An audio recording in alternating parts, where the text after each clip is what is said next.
ऐसे में देख रहे हैं लगातार पूरे अयोध्या जिले की कवरेज दिखाते हैं। हमारे साथ सम्मानित पत्रकार दिग्विजय सिंह हैं, इनसे बात करें क्योंकि बहुत अनुभवी हैं और राजनीतिक पूरा वीडियो चलाते हैं। तो ऐसे में लगातार देखा जा रहा था सपा बड़ी मजबूती से कटहरी चुनाव लड़ रही थी, लेकिन कहीं न कहीं 36,000 वोटों से बीजेपी की जीत हुई। इस पे क्या देख रहे हैं, कहाँ कमी सपा की रह गई? बिल्कुल सही बात कह रहे हैं कि 36,000 34,000 वोटों से यदि चुनाव हारा जा रहा है तो कहीं ना कहीं कमी जो है वो बड़ी कमी रही है। कई एक कमी नहीं हुई, उसमें कई कमियां रही है। जब जनता के बीच में हम लोग जा रहे हैं तो वो लोग बता भी रहे हैं क्या क्या लोगों के दिमाग में है, क्या क्या कमियां है, क्या क्या चीजें है, किसकी वजह से चुनाव हारा गया है। उससे पहले तो मैं हमारे साथ में जो राहुल है, हिंदी समाचार के संपादक हैं, इनका मैं धन्यवाद करना चाहूंगा और अयोध्या न्यूज स्टोरी की तरफ से आपका बहुत बहुत धन्यवाद। चलिए अभी बात कर लेते हैं, जो आप कह रहे हैं उस पर बात करते हैं कि जो 34,000 का जो अंतर है, इसमें एक बड़ा कारण है कि धर्मराज निषाद को बीजेपी यहाँ से टिकट देती है। धर्मराज निषाद जो है यहाँ से पहले भी जब चुनाव लड़े थे वो चुनाव जीते थे, लेकिन लेकिन उसके बाद अगर बात की जाए तो काफी समय बाद धर्मराज निषाद को यहाँ से फिर से मौका मिलता है। और धर्मराज का गृह विधानसभा क्षेत्र है, यानी कि यहाँ पर इनका घर है। इसके बीच में बीजेपी उनको अलग अलग सीटों से लड़ाती रही, कहीं ना कहीं उसका नुकसान देखने को मिला है। लेकिन धर्मराज निषाद को जब उनके यहाँ से लड़ने का मौका दिया गया, क्योंकि वो काफी मजबूती से यहाँ पर काम कर चुके हैं, इस वजह से धर्मराज निषाद ने काफी ज्यादा वोटों से यहाँ पर जीत हासिल की। इसके एक कारण नहीं, कई कारण है, मैं बता देना चाहूंगा आपको। इसके बाद आप देखेंगे ये 34,000 का अंतर। धर्मराज निषाद जब मंत्री रहे हैं, विधायक रहे हैं, बसपा से भी काम किया है, दलित वोट भी उनके साथ जुड़ा हुआ है। जो उनके पास आता है, उनका जो काम है उसकी सुनवाई करते हैं। वो जनता से उनका जो कनेक्शन है वो काफी अच्छा बना हुआ है। मतलब कि आप आसानी से जाकर उनसे मिल सकते हैं। मतलब आमतौर पे जब जनता जाती है किसी विधायक सांसद के यहाँ, मंत्री के यहाँ, तो बहुत आसानी से मुलाकात नहीं हो पाती है। लेकिन धर्मराज निषाद ऐसे मंत्री रहे हैं कि उनसे मुलाकात जनता जो है आसानी से कर सकती थी, अपने जो सुख दुख है, अपने जो काम है उनको बता सकती थी। तो ये भी एक कारण है कि कनेक्टिविटी उनकी काफी अच्छी थी। ये तो था बीजेपी के लिए प्लस पॉइंट।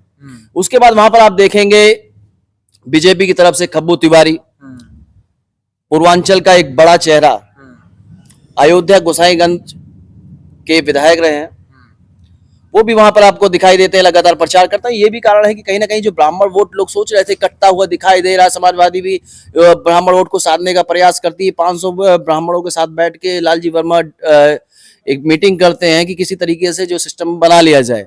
लेकिन क्या है कि उनके जाने के बाद में वहां आप देखेंगे तो पूरा माहौल जो है वो ब्राह्मण एक तरफा जो है बीजेपी में जाता हुआ दिखाई दिया। अब बात करेंगे अमित कुमार वर्मा, जो बसपा से वहां कैंडिडेट थे। अमित कुमार वर्मा को बसपा टिकट देती है। वर्मा वोट कुछ ना कुछ तो वो डिस्ट्रॉय जरूर करते हैं, यानी कि आप ज्यादा नहीं मानेंगे तो 1000 2000 5000 6000 कुछ तो जरूर करेंगे। इसके अलावा जो दलित वोट है वो बसपा में गया। इसके बाद हम बात करेंगे आजाद समाज पार्टी भी यहाँ से चुनाव लड़ रही थी और चंद्रशेखर रावण की यहाँ पर बड़ी जनसभा थी। भीम आर्मी के जितने यहाँ सपोर्टर थे पूरे उत्साह में थे और यही कारण है कि 5-6 हजार वोट मिला भी। पहली बार चुनाव लड़ा, 5-6 हजार वोट लिया भी है और भीम आर्मी भी दलित का वोट लेके गई है। तो कहीं ना कहीं बसपा वोट जो बीजेपी में गया, उसके बाद जो दलित वोट है उसका जो बसपा में जाना, आजाद समाज पार्टी में जाना और उसके बाद बीजेपी में जाना, बिखराव एक तरीके से हुआ। और ये बिखराव का कारण बता रहा हूं, लोकसभा चुनाव और उपचुनाव दोनों में अंतर यही है कि उस समय जो था वो दलित वोट समाजवादी पार्टी में गया था। बिल्कुल।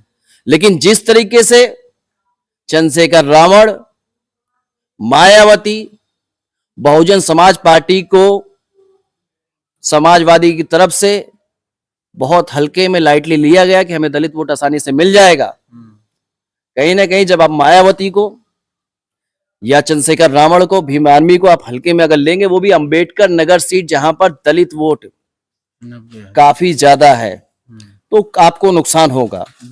इसके अलावा आप बात करेंगे, जब हम जनता से बात करते रहे, जनता का ये भी कहना था जो परिवार में टिकट दिया गया, एक ही घर में विधायक हो जाए, एक ही घर में सांसद हो जाए, एक ही घर में सब चीज दे जाए, तो जनता को क्या मिलेगा ये बताइए। जनता ये सोचती है, ये नहीं कि वो विधायक बनेगी, लेकिन जनता सोचती है हमें क्या मिलेगा, सब वही ले लेंगे, उनके दिमाग में ये है। बहुत अच्छा क्वेश्चन आपने पुटअप किया है। हमने जैसा आपने बोला परिवारवाद, तो आप देखें मिल्कीपुर का चुनाव कहीं न कहीं टल भले गया, लेकिन होना तो है ही। देखिए तो कटेरी, मिल्कीपुर में भी अवधेश प्रसाद के बेटे को टिकट दिया देखिए गया है। कटेरी का चुनाव हो गया, यूपी की 9 सीटों पे चुनाव हो गया। अब जो बारी है वो मिल्कीपुर की बारी है। मिल्कीपुर में जल्द चुनाव हो सकते हैं, घोषणा जल्द हो सकती है। और इसी की वजह से आप देखेंगे वहां पर समाजवादी पार्टी से अवधेश प्रसाद लगातार कार्यक्रम शुरू कर दिए हैं। मुलायम सिंह यादव की जयंती पर उन्होंने जिस तरीके से कार्यक्रम रखा, भव्य कार्यक्रम रखा, उसके बाद लगातार वो कैंपेन अपना शुरू कर दिए हैं चुनाव को लेकर। आप समझ सकते हैं कि कहीं ना कहीं उनको आभास हो गया है कि अब जो है मिल्कीपुर में चुनाव होगा। और मिल्कीपुर का चुनाव आसान नहीं होगा। जिस तरीके से बीजेपी ने उपचुनाव में कमबैक किया है, और बीजेपी से भी आप देखेंगे वहां पर बीजेपी के जो स्टार एक तरीके से जो दावेदार हैं, बीजेपी से प्रत्याशी हैं चंद्रभानु पासवान।